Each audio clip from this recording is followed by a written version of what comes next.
الحمد لله ذي العزة والعلاء رب العالمين والصلاة والسلام على سيد الأنبياء والمرسلين والعاقبة للمتقين أما بعد فأعوذ بالله من الشيطان الرجيم بسم الله الرحمن الرحيم والذين يبيتون لربهم سجدا وقياما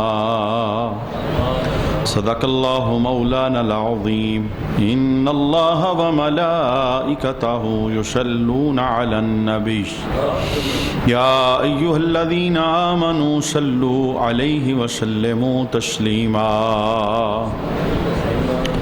اللهم صل على سيدنا ومولانا محمد وعلى آل سيدنا ومولانا محمد وبارك وسلم وصل عليه الصلاة والسلام عليك يا سيدي يا رسول الله الصلاة والسلام عليك يا سيدي يا حبيب الله صلاة والسلام عليك يا سيدي يا شفيع المذنبين وعلى آلك وأصحابك يا سيدي يا رحمة للعالمين. بعد از حمد و صلات لائق عزت و تکریم جمیع آباد سمین ذی وقار بابرکت اوقات کے عنوان پر ہماری گفتگو جاری تھی. دن کے اندر جو برکت والے اوقات ہیں، لمحات ہیں، اس پر ہم نے گزشتہ جمعہ کی نشست کے اندر گفتگو سماعت کی. ایک آیت قرآن پاک کی اور ساتھ چند احادیث سنی. آج بھی ہم مزید ایک آیت قرآنی سیکھیں گے اور اس کے ساتھ چند حدیثیں کہ ہر رات کے اندر برکت والے لمحات کون سے ہیں کہ جن کے اندر اللہ کی رحمتوں کا ساون مخلوق کی طرف چھما چھم برستا ہے، اور ان لمحات کے اندر جو کوئی اللہ کے دربار کے اندر حاضر ہو جائے اللہ اس کی دعا بھی قبول فرماتا ہے اور اللہ اس کے گناہوں کو بھی معاف فرماتا ہے. رب کائنات نے قرآن حکیم کے اندر سورہ قاف کے اندر ارشاد فرمایا فَاصْبِرْ عَلَى مَا يَقُولُونَ، اے میرے نبی جو لوگ باتیں کر رہے ہیں آپ ان پر صبر کیجئے. یعنی کافروں کی طرف سے، منافقوں کی طرف سے جو آقا حضور رحمت عالم صلی اللہ علیہ وآلہ وسلم کے خلاف پروپیگنڈا ہو رہا تھا اور اظہار ثانیوں کا سلسلہ جاری تھا، تو اس پر صبر کے لیے رب کائنات نے آسمان سے قرآن کی صورت میں حوصلہ افزائی نازل فرمائی کہ محبوب آپ صبر کریں. وہ باتیں کرتے ہیں، اظہار ثانی کا اہتمام کرتے ہیں، تو آپ کیا کریں؟ رب نے فرمایا وَسَبِّحْ بِحَمْدِ رَبِّكَ، اپنے رب کی تسبیح کے ساتھ تعریف کریں. یہ جو سبحان اللہ کی صدا ہے، یوں اپنے رب کا نام لیں. اور وقت بیان کیا کون سا؟ قبل طلوع الشمس و قبل الغروب، سورج کے طلوع ہونے سے پہلے، یعنی جو صبح کا ٹائم ہوتا ہے، سورج طلوع ہونے سے پہلے نماز فجر کے بعد. میرے محبوب کریم علیہ السلام کے معمولات میں سے یہ بات تھی کہ آپ فجر کی نماز پڑھنے کے بعد جب تک سورج طلوع نہیں ہو جاتا آپ عبادت کے اندر، ذکر کے اندر، تلاوت کے اندر مشغول رہتے، اور پھر جب سورج بلند ہو جاتا اس کے بعد اشراق کی نماز پڑھ کر باقی معاملات کی طرف حضور توجہ فرمایا کرتے تھے. چونکہ یہ مقبول اوقات میں سے ایک وقت ہے، فجر کی نماز کی ادائیگی سے لے کر سورج کے طلوع ہونے تک. تو قرآن حکیم نے بیان کیا کہ آپ ان لوگوں کی باتوں پر صبر کریں جو آپ کے خلاف باتیں کرتے ہیں۔ آپ رب کی تسبیح بیان کریں، رب کا نام لیں، اور وقت بیان کیا کون سا؟ طلوع آفتاب سے پہلے، اور دوسرا آقا حضور رحمت عالم صلی اللہ علیہ وسلم نے فرمایا کہ طلوع آفتاب یعنی سورج کے طلوع ہونے سے پہلے اور سورج کے غروب ہونے سے پہلے، یہ جو شام کا ٹائم ہوتا ہے عصر اور مغرب کے درمیان، چونکہ یہ دو اوقات بھی بابرکت ہیں، اس کا قرآن حکیم میں تذکرہ آ گیا۔ اور گزشتہ نشست کے اندر ہم نے صبح اور شام کے حوالے سے اور پانچوں نمازوں کے حوالے سے ان برکت والے اوقات کا سماعت کر لیا۔ رب کائنات نے پھر ارشاد فرمایا وَمِنَ اللَّيْلِ فَسَبِّحْهُ، اور رات کے وقت اپنے رب کی تسبیح کرو، یعنی پھر اسپیشلی رات کو اللہ رب العالمین نے بیان فرمایا کہ جو رات کا ٹائم ہے یہ بھی بڑا رحمت معاب ٹائم ہے۔ اس رات کے وقت کے اندر آپ اپنے رب کی تسبیح بیان کریں، وَأَدْبَارَ السُّجُودِ، اور سجدوں کے بعد، یعنی جب نماز سے فارغ ہوتے ہو، نماز پڑھ کر فارغ ہوتے ہو تو نماز کے بعد کا متصل جو وقت ہوتا ہے اس کے اندر اللہ کا نام لیں، اللہ کی تسبیح بیان کریں۔ یہی وجہ ہے سنت قائم کرتے ہوئے آقا حضور رحمت عالم صلی اللہ علیہ وآلہ وسلم نے امت کو اس بات کی پیشن گوئی بھی کر دی، بشارت بھی دے دی اور فضیلت بھی بیان کر دی کہ جب نماز سے فارغ ہو جاؤ تو اپنے رب کے نام کی تسبیح 33 مرتبہ سبحان اللہ، 33 مرتبہ الحمدللہ اور 34 مرتبہ اللہ اکبر، یہ الفاظ تلاوت کیا کرو، کلمات تلاوت کیا کرو۔ اس پر تمہیں ملے گا کیا؟ ایک تو یہ لمحہ برکت والا ہے کہ ابھی ابھی تم اللہ کے دربار سے حاضر ہو کے فارغ ہوئے ہو۔ مسلمانوں کا جمع غفیر وہ رب کے دربار کے اندر حاضر ہوا ہے۔ اب جب تم رب کا نام لوگے، تسبیح پڑھو گے، سبحان اللہ کی صدا، الحمدللہ کی صدا، اللہ اکبر کی صدا، تو اللہ رب العالمین اس کے وسیلے سے تمہاری دعاؤں کو قبول فرمائے۔ میرے محبوب کے دربار میں ایک بندہ روتا ہوا حاضر ہوا اور اس نے عرض کی یا رسول اللہ صلی اللہ علیہ وآلہ وسلم، میں ایک سوچنے لگا اور اس نے مجھے رونے پر مجبور کر دیا، یعنی ایک خیال میرے دل میں آیا اور وہی خیال میرے آنسوؤں کا سبب بنا۔ تو میرے محبوب نے پوچھا کہ کیا خیال ہے اور کون سی سوچ نے تجھے رونے پر مجبور کیا؟ تو اس نے عرض کی یا رسول اللہ صلی اللہ علیہ وآلہ وسلم، میرے دل کے اندر یہ ارادہ اور خیال پیدا ہوا، سوچ پیدا ہوئی کہ جو امیر لوگ ہیں، صاحب مال لوگ ہیں، وہ نیکیوں میں مجھ سے آگے بڑھ جائیں گے۔ میں غریب بندہ ہوں، میرے پاس مال و دولت نہیں ہے، تو چونکہ امیر جو ہیں جن کے پاس مال و دولت ہے، باقی معاملات میں وہ تو میرے برابر ہوں گے، یعنی نماز وہ پڑھتے ہیں میں بھی پڑھتا ہوں، روزہ وہ رکھتے ہیں میں بھی رکھتا ہوں، تہجد وہ پڑھتے ہیں میں بھی پڑھ لیتا ہوں، قرآن وہ پڑھتے ہیں میں بھی پڑھتا ہوں، یعنی ان معاملات کے اندر تو میں امیروں کے ساتھ برابر ہوں۔ لیکن امیر لوگ مال خرچ کرتے ہیں اور میرے پاس اللہ کی راہ کے اندر مال دینے کے لیے کچھ بھی نہیں ہے، تو میں اس مال خرچ کرنے والی نیکی میں امیروں سے پیچھے رہ جاؤں۔ یہ سوچ میرے دل میں آئی تو میری آنکھوں سے اشک جاری ہو گئے۔ تو اللہ کے حبیب کا دریائے رحمت جوش میں تھا، تو میرے محبوب نے ارشاد فرمایا کہ اے رونے والے، کیا میں تمہیں ایسا وظیفہ نہ بتا دوں کہ امیر بندہ مال لگا کے جتنی کمائی کرے گا، تجھے وظیفہ پڑھنے پر رب ان سے زیادہ اجر عطا فرمائے گا۔ تو اس نے عرض کیا رسول اللہ صلی اللہ علیہ وسلم، وہ وظیفہ کون سا ہے کہ میں پڑھوں تو امیروں کے مال خرچ کرنے سے مجھے زیادہ اجر اور ثواب میسر آ جائے؟ اس موقع پر، یعنی اس حدیث کا شان ورود یہ ہے، یہاں شان ورود کا معنی کہ کس موقع پر حضور نے یہ کلمات ارشاد فرمائے، تو اس حدیث کا شان ورود یہ ہے کہ اس موقع پر میرے محبوب نے فرمایا کہ ایسا کرو، ہر نماز کے بعد 33 بار سبحان اللہ، 33 بار الحمدللہ، 34 مرتبہ اللہ اکبر یہ تسبیح پڑھا کرو۔ امیر لوگوں کو جتنا مال خرچ کرنے پر رب دے گا، تمہیں یہ کلمات پڑھنے پر ان سے زیادہ اللہ اجر عطا فرمائے۔ اب وہ بندہ خوش واپس چلا گیا، اس نے یہ وظیفہ شروع کر دیا، یعنی ہر نماز کے بعد اس تسبیح کو اس نے معمول کا حصہ بنا لیا۔ چند دن گزرے تو پھر وہ روتا ہوا حضور کے دربار میں آیا، تو سرکار نے پوچھا بھئی اب کیا ہوا؟ تو اس نے عرض کی یا رسول اللہ صلی اللہ علیہ وسلم جو وظیفہ آپ نے مجھے دیا تھا، یعنی وہ یہ سمجھ رہا تھا کہ یہ خالی میرے لیے ہے اور یہ فضل اور کوئی حاصل نہیں کر سکتا. اس نے عرض کیا یا رسول اللہ جو وظیفہ آپ نے مجھے دیا تھا وہ امیر بندوں کو بھی پتہ لگ گیا، اب وہ مال بھی خرچ کرتے ہیں، نمازیں بھی پڑھتے ہیں، ساتھ وظیفہ بھی پڑھتے ہیں. تو میرے محبوب نے اس موقع پر مسکراتے ہوئے جملہ بولا ذالک فضل اللہ، فرمائے میرا اللہ کا فضل ہے، وہ جسے چاہے عطا فرما دے. میں انہیں نیکی کمانے سے روک تو نہیں سکتا.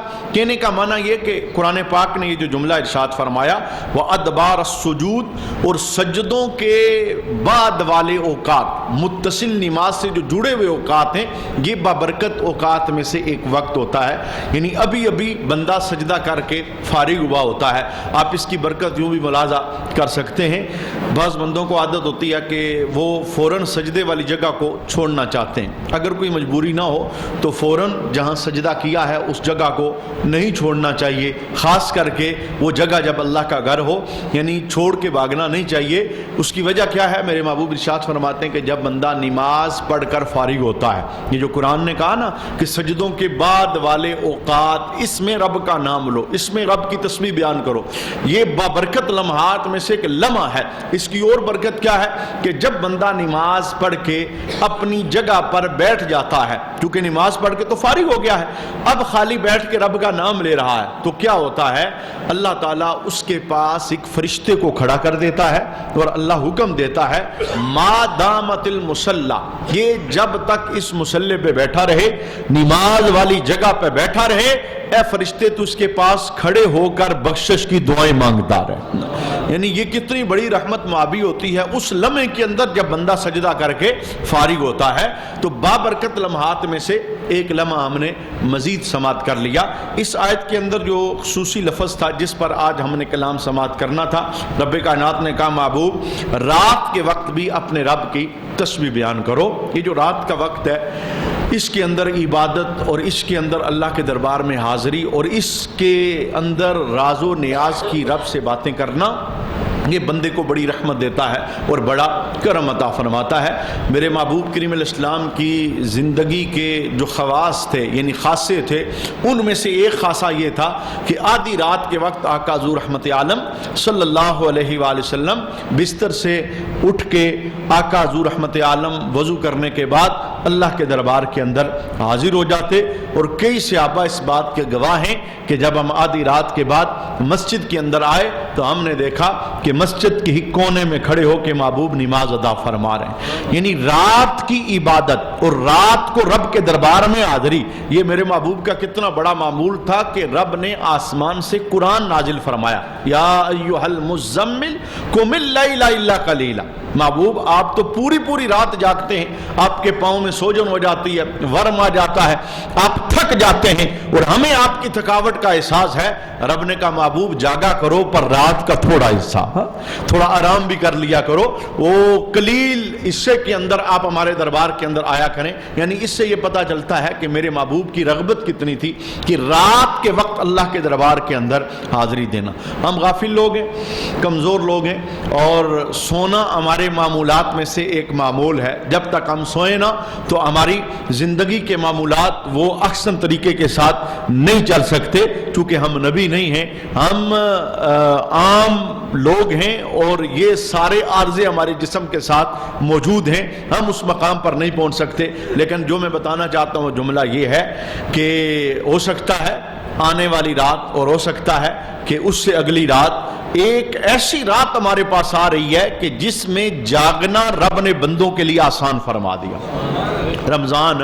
رمضان کی راتیں آپ ذرا اس پر تھوڑا تجزیہ لگائیں نا. پورے سال کے 11 مہینے بندہ رات کے وقت اتنا نہیں جاگتا، یہ ایک معمول بن جاتا ہے. وہ شیطان لعین جس نے ہر عبادت کے رستے کے اندر رکاوٹ کھڑی کی، انسانوں کو گمراہ کیا، سوچوں کو لغو کر دیا اور اللہ کے دربار میں آنے سے روک دیا، رمضان کے شروع ہوتے ہی پابندے سلاسل ہو جاتا ہے اور وہ کسی کو روک نہیں سکتا. جب وہ روکنے والا نہیں ہوتا تو پھر انسانوں کی دوڑ لگتی ہے مساجد کی طرف، نمازوں کی طرف، سجدوں کی طرف. حتیٰ کہ 11 مہینے جس بندے نے تہجد کا کا سجدہ ادا نہیں کیا وہ بھی رمضان کی برکت کی وجہ سے تہجد پڑھنے کا عادی بن جاتا ہے۔ تو آج ہم اس سلسلے کے اندر یعنی رات میں بابرکت اوقات جو ہیں پہلے ہم انہیں سنیں گے اور پھر ہم یہ سنیں گے چونکہ رمضان میں پوری رات ہی بابرکت ہے، رات نہیں صرف پورا دن ہی بابرکت، 24 کے 24 گھنٹے، ہر لمحہ ہر سیکنڈ وہ اپنے اندر رحمت رکھتا ہے اور برکت رکھتا ہے۔ یعنی رمضان وہ مہینہ ہے جس میں اللہ قید ختم کر دیتا ہے کہ یہ ابھی مغرب سے پہلے کا ٹائم ہے، یا یہ ابھی سورج طلوع ہونے سے پہلے کا ٹائم ہے، یا غروب ہونے سے پہلے کا ٹائم ہے، یا نماز کے بعد والا ٹائم ہے جو برکت کا ہے، صبح کا ہے یا شام کا ہے جو برکت کا ہے۔ تو یہ عام دنوں کے لیے اصول ہے، لیکن رمضان کے لیے اصول کیا ہے؟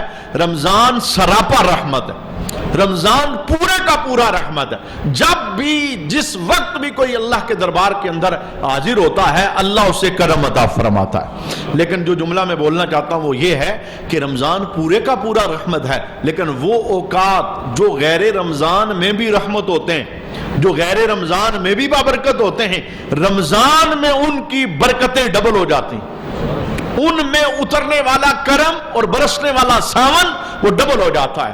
آئیے میں ایک حدیث آپ کے سامنے عرض کرتا ہوں۔ رات کے 2 حصے ایسے ہیں عام روٹین کے اندر، سال کے 11 مہینے، ان حصوں کے اندر اگر کوئی اللہ کے دربار میں حاضر ہو جائے، کوئی ساجد بندہ، کوئی مانگنے والا، کوئی سوالی، کوئی حاجت لے کے، کوئی بیمار، کوئی کسی بھی حاجت کو لے کے رب کے دربار میں ان اوقات کے اندر حاضر ہونا چاہتا ہے تو آقا حضور نے اپنی زبان سے بشارت عطا فرمائی، آئے کوئی ہاتھ پھیلائے میرا رب اسے عطا فرمائے گا۔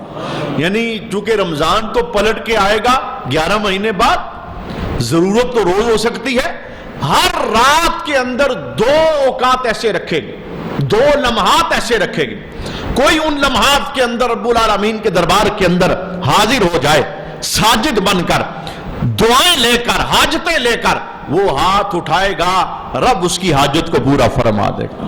اچھا آئیے سنیے وہ اوقات کون سے ہیں۔ حضرت جابر رضی اللہ تعالیٰ عنہ روایت کرتے ہیں کہ میں نے رسول اللہ صلی اللہ علیہ وآلہ وسلم کو فرماتے ہوئے سنا، اِنَّ فِي اللَّيْلِ لَسَاعَةٌ، ہر رات کے اندر ایک گھڑی ہوتی ہے، ہر رات میں، یعنی یہ ٹوٹلی 12 کے 12 مہینے جو ہم گزارتے ہیں رمضان شریف کے علاوہ، کیونکہ رمضان تو پورے کا پورا برکت ہے، پورے کا پورا رحمت ہے، اس کے علاوہ بھی رمضان نہ بھی ہو تو ہر رات میں میرے محبوب فرماتے ہیں گھڑی ہوتی ہے، لا یوافقها رجل مسلم یسأل اللہ فیہا خیرا من امر دنیا والآخرہ الا اعطاہ ایاہ وذالک کل لیلہ۔ میرے محبوب ارشاد فرماتے ہیں کہ ہر رات کے اندر ایک گھڑی ایسی ہوتی ہے، کوئی بھی بندہ اس گھڑی میں اللہ کے دربار میں آ جائے، اپنی دنیا کا کوئی مسئلہ لے کے، اپنی آخرت کا کوئی مسئلہ لے کے، وہ ہاتھ اٹھائے گا رب اس کی حاجت کو پورا فرما دے گا۔ یعنی قید نہیں لگائی کہ اس گھڑی کے اندر خالی کوئی دین ہی مانگنے آئے تو اسے ملے گا، فرمایا جو دنیا اس کے حق کے اندر بہتر ہے وہ اگر اس رات کے حصے کے اندر آئے اور مانگے اور اس حاجت کو پورا کر دیا جائے گا اللہ اسے عطا فرما دے گا۔ تو وہ رات کا حصہ کون سا ہے؟ محدثین نے بیان فرمایا کہ رات کے ٹوٹل اگر 2 حصے کیے جائیں تو جو نصف رات کا حصہ ہے، 2 حصے کیے جائیں تو نصف رات یعنی آدھی رات کا وقت جب شروع ہوتا ہے، پہلا حصہ گزر جاتا ہے، 2 حصے کیے جائیں تو آدھی رات کا وقت جب شروع ہوتا ہے تو وہ حصہ وہ رحمت مآب حصہ ہوتا ہے۔ اور چونکہ یہ سنت سے بات ثابت ہے کہ میرے محبوب کریم علیہ السلام عشاء کے فوراً بعد آرام فرماتے اور پھر جب آدھی رات کا وقت ہوتا حضور رحمت عالم صلی اللہ علیہ وآلہ وسلم مصلی پر حاضر ہو جاتے، چونکہ پردہ ہمارے لیے ہے، آقا حضور رحمت عالم کے لیے پردہ نہیں تھا۔ اور اس حکمت کے پیش نظر یہ ایگزیکٹ نہ بتایا کہ وہ لمحہ کون سا ہے، یہ بالکل اسی طرح ہے جیسے رمضان کا جب آخری عشرہ آتا ہے تو لیلۃ القدر کو آخری عشرے کی تاک راتوں میں چھپا دیا، ایگزیکٹ نہ بتایا کہ یہ 21ویں کی رات ہے، 23ویں کی ہے، 25ویں کی ہے، 27ویں کی ہے یا 29ویں کی ہے، اتنا بتا دیا ہے تاک رات۔ معنی کیا تھا؟ معنی یہ تھا کہ اگر ایک ہی رات ہوتی تو اس رات کے اندر کوئی ایسا بندہ بھی تھا جو بستر پہ پڑا ہے، کوئی ایسا بندہ بھی تھا جس کے گھر ماں کی چارپائی پڑی ہے، کوئی ایسا بندہ بھی تھا جو کسی بیماری میں مبتلا ہو چکا ہے، اب وہ ہاتھ سر پہ رکھتا، میں تو آ نہیں سکا، میں تو غیر حاضر ہو گیا۔ رب نے اس حکمت کے تحت شب قدر کو بھی پھیلا دیا مختلف راتوں کے اندر، فرمایا تم تلاش کے اندر ہر رات میں حاضری دو گے، ہم تمہیں تمہاری نیت کے مطابق اجر اور ثواب عطا فرماتے ہیں۔ اب اس حکمت کے پیش نظر یہ کہا رات میں قصہ ہے، محدثین نے اس کی وضاحت کر دی، وہ آدھی رات کے بعد والا حصہ ہے، تو فرمایا جب تم تلاش کے اندر اس حصے کی تلاش کے اندر رات کو جاگنا شروع کرو گے، عبادت کا معمول بناؤ گے، کبھی تو ایسا ہوگا این وہی لمحہ ہوگا جس لمحے میں رب رحمت عطا فرما رہا ہے۔ یہ ہر رات کے اندر ایک ساعت ہے، اور آقا حضور فرماتے ہیں اپنی دنیا کے متعلق اور اپنے دین کے متعلق اس ساعت کے اندر جو مانگا جائے اللہ اسے عطا فرماتا ہے۔ اچھا، آقا حضور رحمت عالم صلی اللہ علیہ وسلم کی ایک اور حدیث بھی ہے، رات کا ایک اور حصہ بھی بیان کیا، اور پھر وہ مزید ذرا ہمارے لیے آسان ہو گیا۔ اب یہ حصہ لینے کے لیے آدھی رات کے وقت اٹھنا ہے، وہ آدھی رات کے بعد ہی شروع ہوگا، ہو سکتا ہے آدھی رات کے فوراً بعد ہو یا تھوڑا آگے جا کر ہو، یہ اللہ جانتا ہے، اللہ کے علاوہ کوئی نہیں جانتا۔ مقصود چھپانے کا یہ ہے، یعنی خاص وہ لمحہ نہیں بتایا ہے اس ٹائم کے اندر، لیکن خاص نہیں بتایا۔ مقصود چھپانے کا یہ ہے کہ کسی بھی لمحے کے اندر کوئی بندہ آئے تو یہ نہ کہے کہ میں خالی ہاتھ گیا ہوں، جب نیت لے کے حاضر ہو جائے گا تو رب اسے ضرور عطا فرمائے گا۔ حضرت ابو ہریرہ رضی اللہ تعالی عنہ آپ روایت کرتے ہیں، قال رسول اللہ صلی اللہ علیہ وآلہ وسلم، ہمارے آقا نے ارشاد فرمایا، ینزل ربنا تبارک و تعالی کل لیلۃ الی السماء الدنیا حین یبقى ثلث اللیل الآخر، ہر رات کا جب آخری پہر ہوتا ہے، جس کے متعلق میاں صاحب نے جملہ بولا کہ پچھلی راتی رحمت رب دی کرے بلند آوازہ، یعنی رات کے جب آپ 3 حصے کرتے ہیں، جو رات کا پچھلا پہر ہوتا ہے، آخری پہر ہوتا ہے، یہ اس پہر کے متعلق بتایا جا رہا ہے۔ اور صاف حدیث کے جو لفظ آگے ثلث اللیل الآخر، رات کا جو تیسرا حصہ ہے، آخری حصہ ہے، کیا ہوتا ہے؟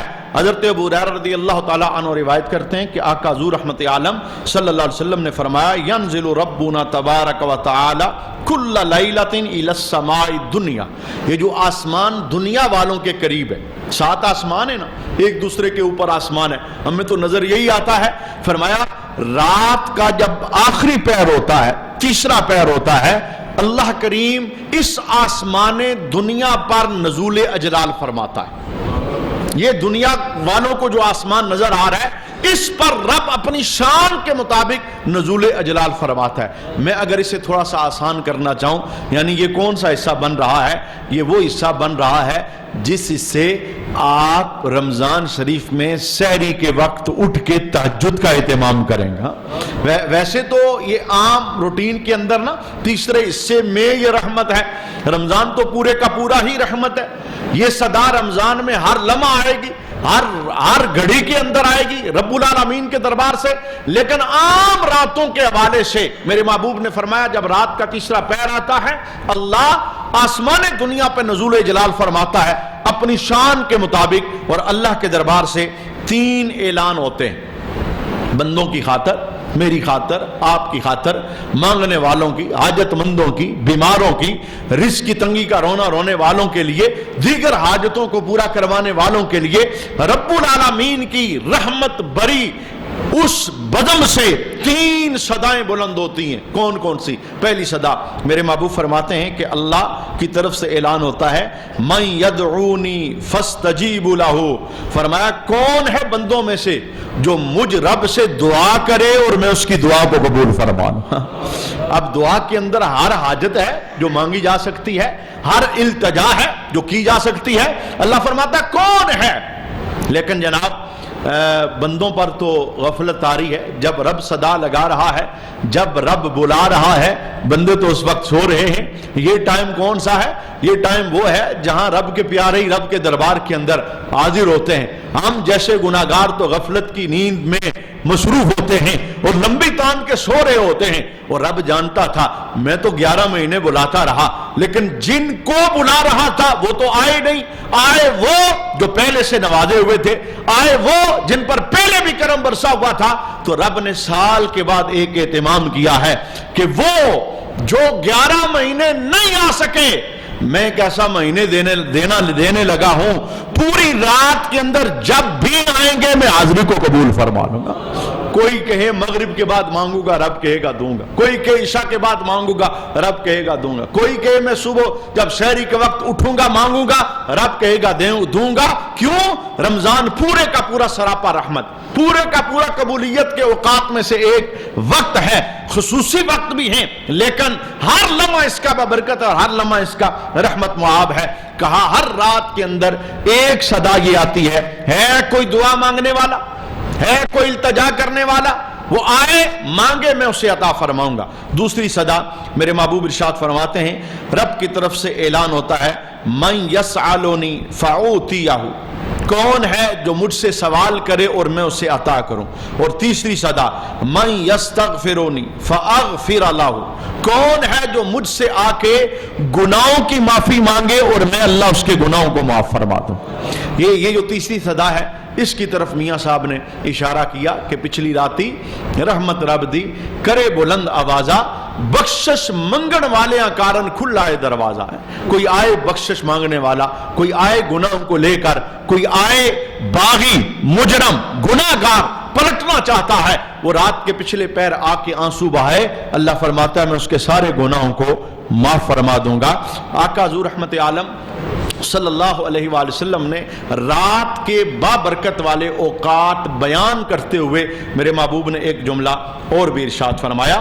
آقا حضور نے حضرت ابو ہریرہ رضی اللہ تعالی عنہ کو فرمایا اتريد ان تكون رحمت اللہ علیک حیا ومیتا، اے ابو ہریرہ کیا تم چاہتے ہو کہ جب تک زندہ ہو تمہیں ہر لمحہ رب کی رحمت ملتی رہے، ہر لمحہ، صرف رات کا پچھلا پیر نہیں، کیا تم یہ چاہتے ہو جب تک زندہ ہو ہر لمحہ اللہ کی رحمت کے سائے میں رہو؟ اور دوسرا سوال، اے ابو ہریرہ کیا تم چاہتے ہو کہ جب تمہارے پاس تمہاری موت آ جائے تب بھی رب تمہیں اپنی رحمت عطا فرمائے؟ موت کے وقت بھی رحمت ملے، قبر میں بھی رحمت ملے، برزخ کے جہان میں بھی رحمت ملے، عشر کے دن میں بھی رحمت ملے، کیا تم یہ چاہتے ہو؟ ظاہر ہے سامنے ابو ہریرہ تھے، سوال پوری امت سے تھا، اور ہر بندے کے دل کی بات میرے محبوب جانتے ہیں۔ ہر بندہ چاہتا ہے کہ میں پوری زندگی رب کی رحمت کے سائے کے اندر بسر کروں، میری موت آئے تو اللہ کی رحمت میرے ساتھ ہو، میں قبر میں پہنچ جاؤں تو رب کی رحمت کی مدد میرے ساتھ ہو، برزخی زندگی میں رب کی مدد میرے ساتھ ہو، اور حشر کے دن بھی اللہ کی رحمت کے سائے کے اندر میں کھڑا ہو جاؤں، اور رب کی رحمت کے ساتھ ہی اللہ مجھے جنت عطا فرما۔ ہر ایک کی تمنا ہے اور ہر ایک کی التجا ہے۔ حضرت ابو ہریرہ سے میرے محبوب نے سوال کیا تو حضرت ابو ہریرہ نے عرض کیا رسول اللہ صلی اللہ علیہ وسلم میں چاہتا ہوں جب تک زندہ رہوں رب کی رحمت کے سائے میں رہوں، میں چاہتا ہوں جب موت آ جائے پھر بھی اللہ کی رحمت میرے ساتھ ہو۔ تو میرے محبوب نے صرف ایک جملہ بولا، صرف ایک جملہ بولا کہ وہ کون سا وظیفہ ہے جس وظیفے کے ذریعے تم رب کی رحمت حاصل کرو گے ساری زندگی، تم رب کا کرم حاصل کرو گے مرنے کے بعد بھی۔ میرے محبوب کریم علیہ السلام نے ارشاد فرمایا اے ابو ہریرہ کم من اللیل رداء ربی کا، فرمایا رب کی رضا چاہتے ہوئے رات میں عبادت شروع کرو، رب ساری زندگی تمہیں رحمت عطا فرمائے گا۔ یعنی رات کی جو عبادت ہے اس کا ایک خاص لطف ہے اور خاص فائدہ ہے، اس طرف میرے محبوب نے اشارہ کیا۔ چاہتے ہو پوری زندگی رب کی رحمت تمہارے ساتھ رہے، فرمایا رات کا کوئی حصہ نکال کے اللہ کے دربار کے اندر حاضر ہو جایا کرو۔ اب دیکھیے چونکہ شیطان 11 مہینے ساتھ رہتا ہے، اور شیطان اپنے 11 مہینے کتنی محنت کرتا ہے کہ رمضان میں بھی بندوں پر سستی طاری ہو جاتی ہے، وہ خود موجود تو نہیں ہوتا لیکن اس کی 11 مہینے کی محنت کے اثرات موجود ہوتے ہیں۔ وہ خود تو پابند سلاسل ہے لیکن جو اس نے محنت کی ہوتی ہے وہ محنت کے اثرات موجود ہوتے ہیں۔ ایک بندہ وہ صبح کے ٹائم اٹھا ہے سحری کے لیے لیکن سستی کی وجہ سے وضو کر کے تہجد نہیں پڑھ رہا، اٹھ گیا ہے جب رحمت برس رہی ہے، جب کرم آنا چاہتا ہے، جب ساون اسے دینا چاہتا ہے رحمت کی فہار، تو یہ لینا نہیں چاہ رہا، یہ سست ہے، کون وضو کرے، کون مصلی پہ بیٹھے، چلو سحری کرتے ہیں، پھر سحری کے بعد دیکھ لیں گے، پھر سحری کے بعد جب اس نے کچھ کھا لیا تو اب اس کے لیے وضو قائم رکھنا مزید مشکل ہو جائے گا۔ تو کوشش یہ کریں کہ اس رمضان شریف کے اندر، یعنی ابھی تو رمضان شروع نہیں ہوا، ابھی تو رات آئی نہیں، آنے سے پہلے میں بتا رہا ہوں، اللہ کی رحمت پر امید رکھتے ہوئے کہ انشاءاللہ جو بندہ رمضان کے اندر اس کی عادت کو پختہ کرے گا، رمضان کے بعد بھی اللہ اسے اس کی برکت عطا فرمائے گا۔ یہ سحری کا ٹائم، یعنی تہجد کی عادت، اور دوسرا رات چونکہ ساری بابرکت ہے، اور زیادہ نہ ہو سکے تو کم از کم تراویح کی نماز با جماعت ضرور ادا کریں۔ کسی صورت کے اندر، چونکہ یہ مسلمانوں کا ایک طریقہ کار ہے نا، جلد بازی، سستی، غفلت، پہلے 5 دن یا 10 دن زور شور ہوتا ہے، پھر مسجدیں ویران ہونا شروع ہو جاتی ہیں۔ یوں نیت کر کے اس دفعہ رمضان شریف گزاریے کہ انشاءاللہ کوئی بھی ہماری تراویح کی نماز وہ قضا نہیں ہوگی، چونکہ تراویح سنت مؤکدہ ہے۔ اگر کوئی بیمار بندہ ہے، یعنی سمجھتا ہے یار میرے گھٹنے کام نہیں کرتے، بیٹھ کے پڑھ لے، اجازت ہے شریعت کی طرف، نہ کرے۔ یعنی یہ میں اس لیے جملہ بول رہا ہوں کہ حاضر ہو اس لمحے کے اندر جب ایک جماعت کی صورت میں جرگہ اللہ کے دربار میں حاضر ہے، اتنے زیادہ لوگ سجدے کر رہے ہیں، محبوب کے سینے پہ اترا قرآن پڑھا جا رہا ہے، ان لمحات کے اندر اگر بندہ کرسی پہ بیٹھ کے بھی رب کے دربار میں حاضر ہے تو برسنے والی رحمت کا اللہ اسے عطا فرمائے گا۔ یہ چونکہ فرض نہیں ہے نا قیام، تو اس کو آپ بیٹھ کے بھی پڑھ سکتے ہیں، یعنی ان لوگوں کے لیے جو بیمار ہیں، جو صحت مند ہیں، انہیں تو خیر اچھے انداز کے ساتھ اور کھڑے ہو کر اور اللہ کا شکر ادا کرتے ہوئے کہ اللہ تو نے گھٹنے سلامت دیے ہیں، تو نے پاؤں سلامت دیے ہیں، تو نے صحت کے ساتھ نوازا ہے۔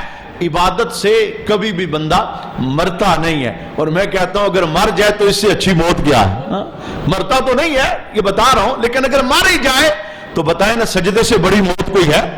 روزہ رکھتے ہوئے تو کچھ لوگوں کو یہ موت بڑھ جاتی ہے، روزہ کیسے رکھیں گے؟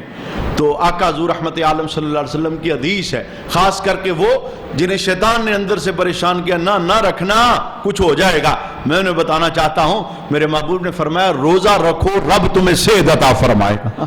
کتنے بیمار ایسے انہوں نے بتایا جی روزے کے علاوہ تو بڑے تنگ ہوتے ہیں، روزہ رکھتے ہیں یہ بیماری ہے لیکن بڑا اچھا دن گزرتا ہے، بڑی اچھی رحمت معابی میسر آتی ہے۔ اچھا آقا حضور رحمت عالم صلی اللہ علیہ وسلم نے ایک اور جملہ بھی بولا، یا ابا ہریرہ صلی فی زوایا بیتک، اے ابو ہریرہ اپنے گھر کے کونوں میں رات کو نماز پڑھا کر۔ یہ میں تہجد کی بات بتا رہا ہوں، یہ رمضان کی سحریوں کے وقت نا، چونکہ آپ گھروں میں ہوں گے نا تو گھر کا کوئی کونا مختص کریں کہ وہاں سجدہ ہو۔ جب سجدہ ہوگا تو گھر کی حیثیت کیا ہوگی یہ ذرا دیکھیے۔ میرے محبوب نے فرمایا یا ابو ہریرہ اپنے گھر کے کونوں کے اندر نماز تہجد کی، رات کی نماز کی، رات کی عبادت کی عادت بنا۔ کیا ہوگا؟ چونکہ رات کو اندھیرا ہوتا ہے نا، تو آقا حضور ارشاد فرماتے ہیں یکن نور بیتک فی السماء کنور الکواکب والنجم، فرمایا جیسے تم رات زمین سے آسمان کی طرف دیکھتے ہو تو تمہیں ستارے چمکتے نظر آتے ہیں، تو جس گھر کے کونے میں کوئی سجدے میں مصلی پر بندہ حاضر ہوگا، آسمان والوں کو وہ گھر ستاروں کی طرح چمکتا ہوا نظر آئے گا۔ گھر ویران ہوتے ہیں بغیر سجدوں کے، اور جب گھر میں سجدہ ہو تو وہ گھر منور ہو جاتا ہے۔ بہت بڑی کوٹھی بھی بنی ہے لیکن اگر وہاں سجدہ نہیں ہے تو وہ گھر آسمان والوں کے لیے اندھیرا ہی ہے، اس کے اندر کوئی نور نہیں ہے، اور ایک کچا سا گھر ہے لیکن اس کے کونے کے اندر سجدہ ہو رہا ہے۔ تو میرے حبیب فرماتے ہیں ابو ہریرہ جیسے زمین والوں کو وہ ستارے چمکتے نظر آتے ہیں، آسمان والوں کو سجدے والے گھر چمکتے ہوئے نظر آتے ہیں۔ تو یہ رات کی عبادات کی برکتیں ہیں، رات کے جو قبولیت کے اوقات ہیں ان کی برکتیں ہیں۔ ایک اور حدیث ہم سماعت کر لیتے ہیں۔ آقا حضور نے ارشاد فرمایا علیکم بقیام اللیل، فرمایا راتوں کو اللہ کے دربار میں حاضر ہوا کرو۔ رات کی جو حصے بیان کیے اس میں اللہ کے دربار میں حاضر ہوا کرو۔ فَإِنَّهُ دَعْبُ الصَّالِحِينَ قَبْلَكُمْ، کیونکہ یہ تم سے پہلے نیک لوگوں کا طریقہ تھا، جو بھی صالح لوگ تھے، نیک لوگ تھے، وہ رات کے حصے میں اللہ کے دربار میں حاضری دیتے تھے۔ فَإِنَّ قِيَامَ اللَّيْلِ قُرْبَةٌ إِلَى اللَّهِ، چونکہ رات کا قیام بندے کو رب کے قرب میں پہنچا دیتا ہے۔ یہ برکت ہے رات کے قیام کی. یعنی اللہ اس بندے کو اپنا قریبی بنا لیتا ہے کہ جب زمانہ سو رہا ہے یہ ان لمحات کے اندر رب کے دربار میں حاضر ہو رہا ہے. بلکہ میرے محبوب کے دربار میں پوچھا گیا کہ یا رسول اللہ سب سے زیادہ اللہ کسے پسند کرتا ہے؟ تو میرے محبوب نے 2 بندوں کا نام لیا. فرمایا ایک وہ بندہ میدان جہاد میں دشمن کے سامنے تھا, دشمن کا خوف طاری ہوا, پیٹ پھیر کے بھاگنے لگا. جب بھاگنے لگا تو دل میں خیال آیا رب کو جا کے منہ کیا دکھاؤں گا, میں نہیں بھاگتا, دشمن طاقتور ہے, میں سامنے جاؤں گا, گلا کٹوا لوں گا, شہید ہو جاؤں گا, بھاگوں گا نہیں. میرے حبیب فرماتے ہیں رب کو یاد کر کے اب بھاگنے لگا تھا لیکن پلٹ کے پھر میدان میں چلا گیا. جاتے ہی شہادت میسر آ گئی. فرمایا اس بندے کو رب بڑا پیار کرتا ہے. اور رب کہتا ہے فرشتوں دیکھو میرے نام پہ کیسے اس نے اپنی جان پیش کی ہے. اور دوسرا وہ بندہ, فرمایا رات کا زمانہ جب آتا ہے, زمانہ کروٹ لے کے سو رہا ہوتا ہے, اور جو بندہ رات کا کلیجہ چیر کے میرے دربار میں کھڑا ہوتا ہے, اللہ فرماتا ہے فرشتوں دیکھو میرا بندہ میرے پاس آیا ہے. اللہ اس بندے سے بڑا پیار کرتا ہے. یعنی دوسری طرف دیکھیے کس کے ساتھ اسے بیان کیا گیا, ایک وہ جو جان دے رہا ہے اور دوسرا وہ جو رات کو رب کے دربار میں پیش ہو رہا ہے. اللہ فرماتا ہے مجھے بڑا پیارا ہے اور بڑا پسند ہے. بلکہ وہ لوگ جن کی عادت ہے رات کو جاگنا, یعنی روٹین میں ہے. کبھی ایسا بھی ہوتا ہے دن کی تھکاوٹ, انسان ہے, انسان پہ تھکاوٹ طاری ہو جاتی ہے, غلبہ نیند کا آ گیا, نہیں اٹھ سکا, وہ جو ٹائم تھا حاضری والا نہیں آ سکا, آتا تھا نہیں آ سکا. ذرا سنیے فیض کیا ہے. میرے محبوب نے فرمایا کہ ایک بندہ رات کا قیام کرتا ہے لیکن ایک رات سو گیا, آنکھ نہ کھلی. رمضان میں ایسا ہوگا, کئی بار ایسا ہوگا, این اس وقت آنکھ کھلے گی کہ جب سحری کا ٹائم بھی جا چکا ہوگا, لیکن روزہ چھوڑنا نہیں, روزہ چھوڑنا نہیں. اس کی وجہ کیا ہے؟ میرے حبیب فرماتے ہیں رمضان والا روزہ اس کے بعد ساری زندگی بھی تم رکھو گے تو یہ اجر نہیں پا سکو گے. چونکہ سحری روزے کے لیے ضروری نہیں, سحری سنت ہے, بغیر سحری کے بھی روزہ. بعض یہ سمجھتے ہیں سحری ہوگی تو روزہ ہوگا, سحری سنت ہے, ہو جائے تو بہت اچھا. لیکن اگر کوئی بندہ سوتا رہ گیا, ٹائم ہو گیا, تو اب وہاں سے ہی روزے کی نیت کر لے. چونکہ یہ تو آج کا دور ہے نا, میرے حبیب کے دور میں تو 3 دن کے روزے بھی ہوتے تھے مسلسل. پہلے روزے یوں ہی ہوا کرتے تھے نا, یہ پھر بعد میں سحری اور افطاری کا, چونکہ اس کا شان نزول باقاعدہ ہم سنیں گے, یہ بعد میں اس کا اہتمام ہوا. پہلے تو بس ایک مرتبہ بندہ سو جاتا تو پھر جب بھی اس کی آنکھ کھلتی تو وہ روزے میں ہوتا. وہ بے شک 11 بجے آنکھ کھل جائے پھر وہ روزے میں ہے. پھر اس کیفیت کو ختم کر دیا گیا. تو آقا حضور فرماتے ہیں ایک بندہ عادی تھا جاگنے کا, نہیں آج آنکھ کھلی, سویا رہا, تو حضور فرماتے ہیں غلب علی النوم, نیند کا غلبہ آ گیا. اللہ کیا کہتا ہے فرشتوں کو, الا کتب لہ اجر صلاتہ, اللہ کہتا ہے فرشتوں لکھ دو اس نے ہمارے دربار میں تہجد پڑھی ہے.